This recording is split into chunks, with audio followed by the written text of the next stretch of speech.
Mabuhay! Isang mapagpalayang araw sa inyong lahat. Ako si Coach Laika at kumusta ka? Ayan. Ang sabi natin kanina ay mapagpalaya o malayang araw. Ano kayang ibig sabihin ng malaya para sa iyo? Sa akin, ang pagiging malaya o ang kalayaan ay hindi lamang doon sa pagkakaroon nito sa pangalan, pero yung tunay na kalayaan ay ang pagkakaroon ng mga pagkakataon, no? Mga oportunidad na parang mag-explore pa, na alamin ang mga bagay na yun. For example, di ba, when it comes to the word na free, di ba, yung English na translation ng kalayaan or ng malaya, hindi lang siya free as in pwede mong gawin o pwede mong habulin yung mga pangarap na gusto mo. Free rin siya as in hindi kailangan ng pera. Hindi kailangan na magbayad para dito. So, yun yung aking idea when it comes to pagiging malaya. Dapat, kahit may pera o wala, malaya ka pa rin na matuto, mag-aral, at pagbutihin ang iyong sarili.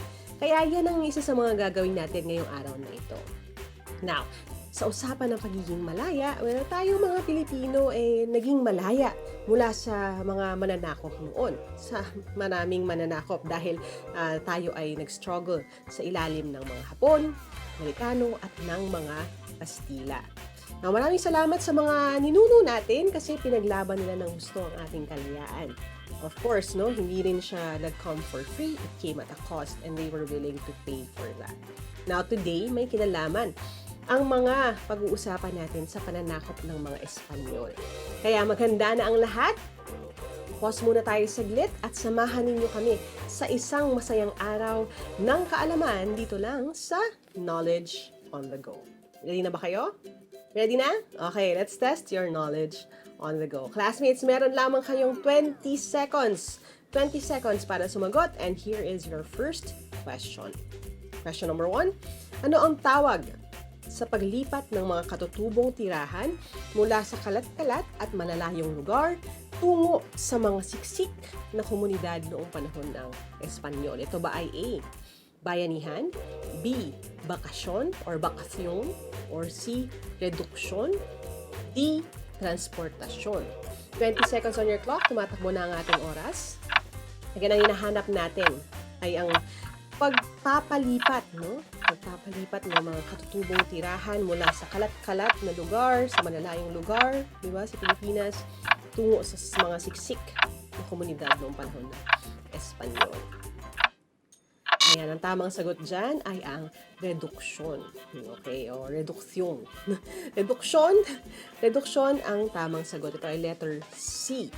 Na kung tumama kayo dyan, napakagaling ninyo. Ito ay napakahalaga na bahagi ng mga nangyari noong panahon na yon. Ito ay ang paglilipat ng pananahan ng mga Espanyol sa isang lugar para makabuo ng isang pamayanan. Parang, kumbaga, nilikha or ginawa, crafted yung mga komunidad na ito. Pinush siya talaga, no? O pinilit siya. Ayon sa mga Espanyol, mas madali nilang maituturo ang Kristyanismo kung lapit-lapit ang tirahan ng mga Pilipino. Na alam nyo ba na bago pa sakupin ng mga Espanyol ang ating mga lupain, layo-layo ang mga tirahan ng mga Pilipino. Kanya-kanya rin, di ba? Kumaga, independent sila na pamumuhay. At para mapadali ang proseso ng kolonisasyon at pamamahala sa ating mga ninuno, pinipon nila ang mga ito sa isang lugar. Isinaayos nila ang pamayanan upang mabilis na mapalaganap ang Kristyanismo.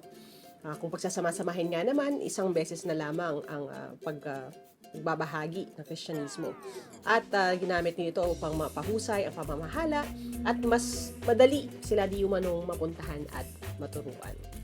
Pero syempre, meron din siyang kaakibat na hindi magandang epekto dahil kung masisikip ang komunidad, limitado ang mga pagkakataon, magsisimula na magkaroon ng kompetisyon Pilipino sa Pilipino. Doon na tayo sa ikalawang tanong. Question number 2, ito ang unang patakarang pangkabuhayan na ipinatupad ng mga Espanyol. Ito ay ang sistemang blank. Is it A, barter, B, galyon, C, hacienda, o D, encomienda? The timer starts now. 20 seconds sa ating clock. hinahanap natin ang unang patakarang pangkabuhayan na ipinatupad ng mga Espanyol, ang sistemang blank. Ito ba ay A, barter, B, galyon, C, hacienda, at D, encomienda? Pamilyar ang mga salita, pero ano ang tamang sagot? Tapos na ating oras, ang tamang sagot ay letter D, ang encomienda. Ang sistemang encomienda ay ang unang patakarang pangkabuhayan na ipinatupad ng mga Espanyol. Ang encomienda ay ang malawak na lupaing ipinagkaloob ng hari ng Espanya sa mga Espanyol upang pangasiwaan at paunlarin. Ito ay buhat sa isang salitang Espanyol na encomendar na nangangahulugang ipinagkatiwala o ipinaubaya sa pangangalaga ng isang tao. Parang ibinilin, no? Alam niyo ba na ang sistemang encomienda sa kolonya ay nagsimula ayon sa kahilingan ni Adelantado Miguel Lopez de Legazpi. At speaking of the word adelantado, ang adelantado naman ay nangangahulugang gobernador general. Hiniling ni Legazpi sa hari ng Espanya na gantimpalaan ang serbisyo ng kanyang mga kawal sa pagpapalaganap ng kolonyalismo. At tinawag ang mga kawal na ito na mga conquistadores, conquerors, no? Dahil sila ang nagpalaganap ng kolonyalismo sa Pilipinas. Ayan, tama ba kayo sa ating pangalawang tanong? Okay, very good sa inyong lahat. Dito na tayo sa ikatlong tanong natin. Question number 3, ano ang tawag sa nangangalaga o namamahala sa encomienda? Ito ba ay tinatawag na A, hari, B, haciendero, C, encomendar, o D, encomendero? 20 seconds sa ating clock, hinahanap natin ano ang tawag o titulo ng nangangalaga o namamahala sa isang encomienda. Nung bata ako, meron kaming libro kung saan una ko na-encounter ang salita na ito at nakatatak pa rin siya sa aking utak. Ayan. Ang tamang sagot ay letrang D, encomendero. Ang tawag sa nangangalaga o namamahala sa encomienda ay ang encomendero. Diba? Kumbaga, yung nag-aayos ng hardinero, yung gumagawa ng pan o ng bread ay panadero, ang encomienda, encomendero. Para madaling tandaan, classmates. Na alam nyo ba na noong sinakop ng mga Espanyol ang ating bansang Pilipinas, sila ay nagpatupad at nagtatag ng iba't ibang sistema. At isa na rito nga ang tinatawag nating encomienda. Isa itong mapangaliping sistema ng paggawa at paghahanap buhay. Kasi ang mga lupain na sinakop ng Espanya sa Pilipinas, kahit pa yung mga bahagi na meron naman talagang nakatira, nangangasiwa, ay ipinagparte-parte at ipinamahagi sa mga Espanyol lamang, no, na tumulong magkolonisa sa bansa. Sila ang tinaguri ang mga enkomendero. Nangangasiwa sila sa lupain, ito ay magandang paraan ng pagsasabi dito, pero ang nangyari dito ay ang mga mamamayan sa mga lugar na yon ay naging pawang mga alipin na lamang. Ngayon pa naman, tungkulin din ng isang enkomendero na pangalagaan ang kaligtasan ng mga tao sa kanyang masasakupan. Sa bagay, di ba, nagagamit din sila bilang labor or yung nagtatrabaho at syempre mga nagpo-produce din ng mga kalakal din sa lugar na iyon. Kaya bukod dito, sila rin ay may katungkulan na ipagpalaganap din or ipalaganap ang Kristyanismo. Hindi lamang sila para doon sa pangangalaga ng lugar, meron din silang charge na magpalaganap ng Kristyanismo. Ang dalang pananampalataya ng mga Espanyol. Right, question number 4 tayo, tama o mali sa ilalim ng sistemang encomienda, ang lupain ay pagmamay-ari ng enkomendero. 20 seconds sa ating clock, your timer starts now. Ayan, isiping maigi, tama ba o mali ang statement na ito sa ilalim ng sistemang encomienda? Ang lupain ba ay nagiging pagmamay-ari ng enkomendero? Pag-usapan na natin ito kanina. Kung nakikinig na maigi, mababalikan natin ang mga salitang ginamit natin kanina at malalaman ang tamang sagot. Ubus na ang oras, ang tamang sagot ay mali. Dahil sa ilalim ng sistema encomienda, ang lupain ay hindi pagmamay-ari ng enkomendero, bagkus siya ay pinagkatiwalaan ng mga ngasiwa dito. Binigyan lamang siya ng particular na teritoryo upang pamahalaan sa loob ng 2 hanggang 3 henerasyon. Pagkatapos nito, ang kanyang encomienda ay ibabalik, no, sa ilalim na pangangasiwa ng kaharian ng Espanya. Kaya, Sa Espanya, sa mga Espanyol pa rin ang mga lupain. Isa pa sa mga tungkulin ng enkomyendero ang pangalagaan ang kapakanan ng buong enkomienda. At hindi ang enkomendero mismo ang naniningil ng buwis. Ito ay isang responsibilidad na iniatang sa tagasingil niya ng buwis na tinatawag na Cabeza de Barangay. Itong papel na ito, ang titulo na ito, ang trabaho na ito ay ibinigay sa mga dating datu o pinuno ng barangay na nawala ng kapangyarihan sa pamumuno sa pagdating ng mga Espanyol. Na ang Cabeza de Barangay ang tawag sa mga namumuno sa isang baryo. Ngayon tinatawag na silang mga kapitan o barangay captain. Ito ay may ambag din sa pagkikiskisan na o paglalagay ng isang Pilipino kontra sa kapwa Pilipino. Dahil, di ba, wala naman siguro nag-enjoy na magbayad ng buwis, lalo na kung bibigay sa mananako. Pero dahil ang mga datu, kapwa Pilipino, ang mga Cabeza de Barangay, ang mga pinuno ng barangay, ang naatangan ng tungkulin na ito ay nagkakos ng hindi magandang, diba, posibilidad na relationship ng Pilipino sa kapwa Pilipino. Nakakalungkot. So, imbis na tutulungan, minsan nagkakaroon ng kiskisan. Doon tayo sa question number 5. Ano ang tawag sa buwis na ibinabayad sa mga Espanyol? Ito pa ay A, monopolyo, B, kasangkapan, C, tributo, o D, alahas. 20 seconds sa ating clock, tumatakbo ang ating oras. Ano ang tawag sa buwis na ibinabayad sa mga Espanyol? Ito ba ay monopolyo, kasangkapan, tributo, o alahas? Ayan, may mga kapamilyar na bahagi ang mga salitang ito, kaya kahit hindi tayo masyadong sigurado makukuha ninyo ang sagot. Tapos na ating oras, ang tamang sagot ay letter C, tributo o tributo. Ang buwis sa pagkamamamayan na ibinabayad sa mga Espanyol ay tinatawag na tributo. Ang buwis, ito ay binabayaran ng mga Pilipino na nasa tamang gulang sa pamahalaang Espanyol. At para madaling tandaan, di ba, yung tribute, di ba? Pag nagbibigay tayo ng tribute or kung napanood nyo or nabasa yung Hunger Games, di ba? Tribute, ang tributo, yun ay ang buwis. Binibigay doon sa pamumuno o sa mananako. Na upang magastusan ng ang mga pangangailangan ng pamahalaang Espanya, ang mga Espanyol, di ba, ang nagpakilala ng sistemang pagbubuwis sa Pilipinas. At ang paniningil ng buwis na ito ay nagsimula pa noong panahon ng enkomienda. 1570 pa lamang ang tributo na sinisingil ay nasa 8 reales na o 1 piso. At itinaas pa ito sa 10 reales noong 1602. Ang isang pamilya na binubuo ng ama, ina at ang mga anak na menor de edad ay nagbabayad ng isang buong tributo. Ang mga lalaki at babae na nasa hustong edad, ngunit walang asawa ay nagbabayad ng kalahating tributo. Na maliban sa salapi, maaari ding ibigay na tributo ang ginto, tela, bulak, palay, manok at iba pang produkto. No? So, kaya lang, ang nagtuturing o naglalagay ng presyo dito, syempre, doon din na pumapasok yung abuse minsan. No? Hindi tamang pagpepresyo sa mga bagay na ito. Malaki rin, di ba, ang amount ng tributo para sa isang pamilya. Question number 6, ano ang tawag sa sapilitang paggawa o pagtatrabaho ng mga kalalakihang Pilipino na may edad na 16 hanggang 60 sa loob ng 40 araw sa loob ng isang taon? Ito ba ay A, kapatiran, B, monopolyo, C, polo y servisyo, o D, spoliarium? 20 seconds on our clock. Again, hinahanap natin yung tawag dun sa sapilitang pagtatrabaho ng mga kalalakihan mula 16 na taong gulang hanggang 60. At ang trabaho na ito ay 40 araw sa loob ng isang taon.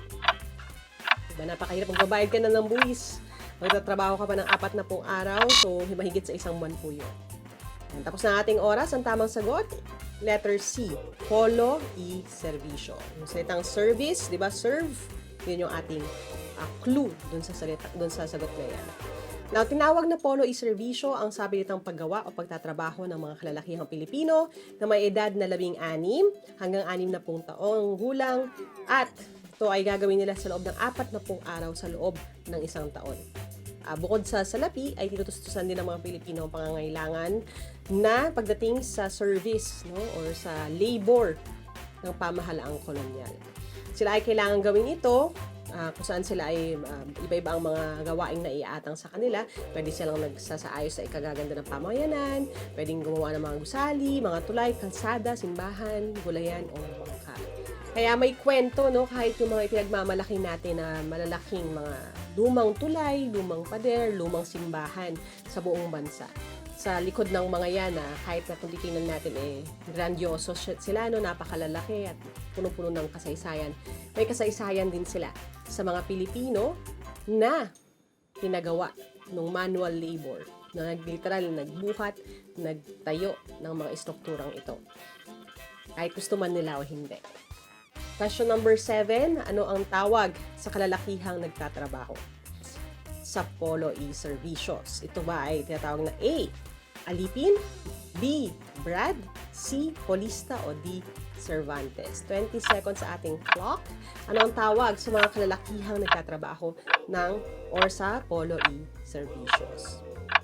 Sa pagkakataon yun, dun sa 40 araw na sila ay naglilingkod, sila ay gumagawa, sila ay nagtatrabaho sa kung anong iutos sa kanila, ano ang tawag sa kanila. Ayan, tapos na ating oras. Ang tamang sagot, C, polista.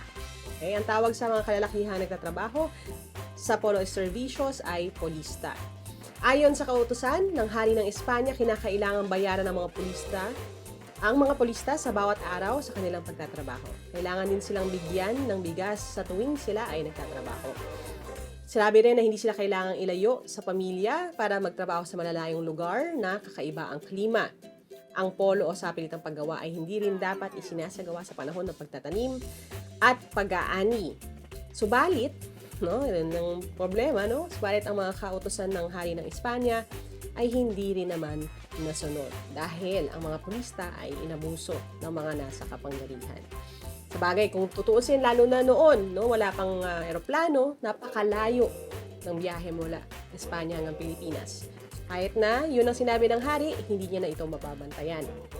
Marami sa mga pulista ang nahiwalay rin sa kanilang mga pamilya, marami ang nagutom, nagkasakit, namatay. Hindi rin nababayaran ng tama. Marami sa kanila ang napabayaan din ang kanilang sakahan at ito ay nakalulungkot na katotohanan. Hindi ba? Kasi kung ikaw ay nagtatrabaho, 40 araw, napabayaan mo ang iyong farm, ang iyong sakahan, tapos kailangan mo pang magbayad ng buwis, marami ka pang responsibilidad, nagsimula na yung cycle, kumbaga, ng paghihirap, kailangan mangutang, kailangan manilbihan, kaya yon napakahirap bumangon mula sa kahirapan. Now, doon na tayo sa question number 8. Ano naman ang FALA? Ito ba ay A, uri ng produkto? B, uri ng kasangkapan sa paggawa? C, bayad para makaiwas sa polo? O D, bayad para makasakay sa kabayo? 20 seconds on our clock, tumatakbo na ang ating oras. Ang tinatanong natin ay kung ano ang FALA. Ito ba ay uri ng produkto, uri ng kasangkapan sa paggawa, bayad para makaiwas sa polo, o bayad para makasakay sa kabayo? FALA o FAYA? FALA? Ano po ito? Yan, tapos na ating oras. Ang tamang sagot ay letrang C. Ito ay bayad para makaiwas sa polo. Ang FALA ay ang bayad para makaiwas sa polo ang isang tao kung para hindi siya maglingkod sa loob ng 40 araw na iyan. Maaari niya itong bayaran at ang kanyang kailangang bayaran ay 1.5 reales. Now, syempre, hindi naman lahat ay makaiiwas sa gawain sapagkat ang mga katutubo ay mahirap lamang. Mahirap ang pera noong mga panahon noon, na kung tutuusin para sa marami hanggang ngayon, at maraming Pilipino ang nagalit sa ganitong di patas na pamamalakad. Ang mga profesional o nakatapos na pag-aaral, mga titulado, ay hindi kailangan magtrabaho dahil kaya na lamang nilang bayaran itong FALA na ito. Kaya pinilit ng ibang mga magulang na makapag-aral ng kanilang mga anak para makaiwas ito sa gawain. Question number 9 na tayo. Tama o mali ang kalakalang galyon, ang monopolyong kalakalang ipinatupad ng pamahalang Espanyol sa Maynila at sa Acapulco. 20 seconds on our clock. Again, tama o mali? Ano itong kalakalang galyon? Ito ba ay ang monopolyong kalakalan na ipinatupad ng pamahalang Espanyol sa Maynila at sa Acapulco? Nasaan ba ang Acapulco? Pag-uusapan natin yan mamaya. Alright, your time is up. Ang tamang sagot ay tama. Ang kalakalang galyon or the galleon trade ay ang kalakalang nanggaling sa Mexico o Mexico, Acapulco, at naganap noong panahon ng Kastila. Ito ay ginamit upang magdala ng mga produkto mula sa Maynila papunta sa Acapulco. At nagsimula ito sa Maynila noong 1565. Dahil dito nakakapagpalitan ng produkto ang Pilipinas at Mexico. Marami sa mga naipadala at nakalakal ay ang ivory, tela, tsaa, at iba't ibang mga spices. Meron ding kabutihang naidulot ang kalakalang galyon. Una, ay nakatuklas ito ng iba't ibang mga bagong ruta. Ikalawa, nakatuklas din ng mga bagong sangkap sa pagkain. At ikatlo, maraming kalakal ang nakuha sa Mexico. At panghuli, naging mahusay sa paggawa ng barko ang mga Pilipino. Kahit na noon ay ito ay imposed din o pinilit din sa kanila. Ito rin ay isa sa mga posibleng sagot kung bakit kung may kilala kayong Mexicano o kung nakakain na kayo ng Mexican food, may mga ilang pagkakahawig ang ating pagkain sa kanila, ang ating kultura sa kanila, no? Kahit ang mga salita sa kanila at ugali na rin sa kanila, di ba? Meron tayong kung merong mga lumpia, meron tayong mga lumpia, di ba? Sila meron din silang mga iba-ibang versions nito. May lumpiang may lechong kawali tayo, sila ay may mga chicharones, di ba? Or meron tayong chicharon, sila may chicharones. Ayan. Punta na tayo sa ating huling katanungan. Question number 10 na tayo. Sino ang pinuno na nagpatupad ng monopolyong tabako? Is it A. Miguel Lopez de Legazpi, B. Ferdinand Magellan, C. Juan de Salcedo, or D. Jose Basco y Vargas? 20 seconds on our clock. Tumatakbo ang ating oras. Iniisip natin o hinahanap kung sino ang pinuno na nagpatupad ng monopolyo ng tabako. Sino sa kanila? Ito ba ay si Miguel Lopez de Legazpi, Ferdinand Magellan, Juan de Salcedo, o Jose Basco y Vargas? And tapos na ating oras. Ang tamang sagot ay letrang D, Jose Basco y Vargas.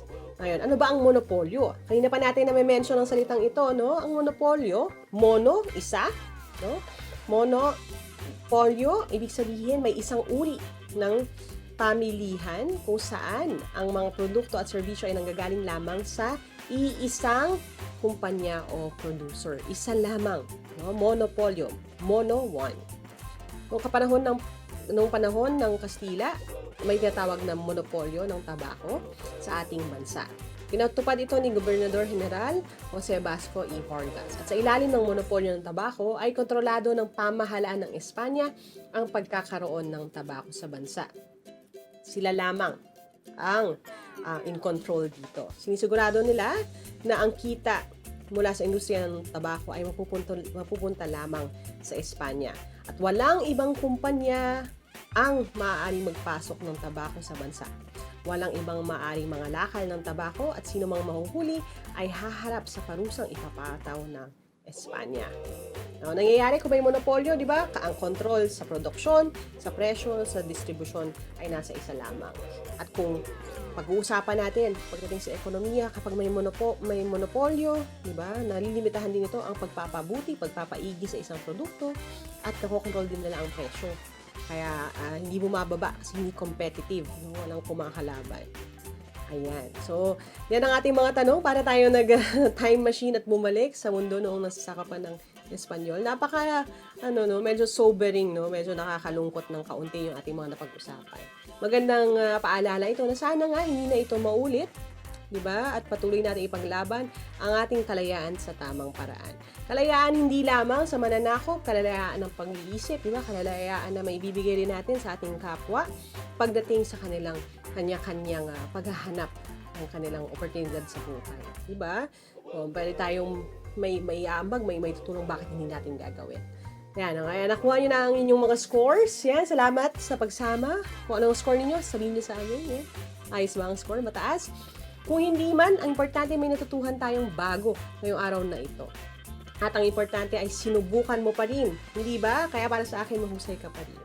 Kaya sana yung marami kayo natutuhan. Kung may mga suggested topics kayo, gusto nyo pag-usapan natin sa susunod, maaari nyo itong i-comment o i-message kami sa Knowledge Channel Facebook. page or Facebook account. Huwag ninyo rin kalilimutan na i-share ang video na ito para mas marami pang mag-enjoy at matuto ng libre at malaya. Di ba? This is Coach Laika and lagi nyo tatandaan, learning never stops, kaya let us never stop learning. I'll see you next time dito lang sa paborito ninyong Knowledge on the Go. Mabuhay ang mga Pilipino, mabuhay ang Pilipinas, manatili tayong malaya. Bye!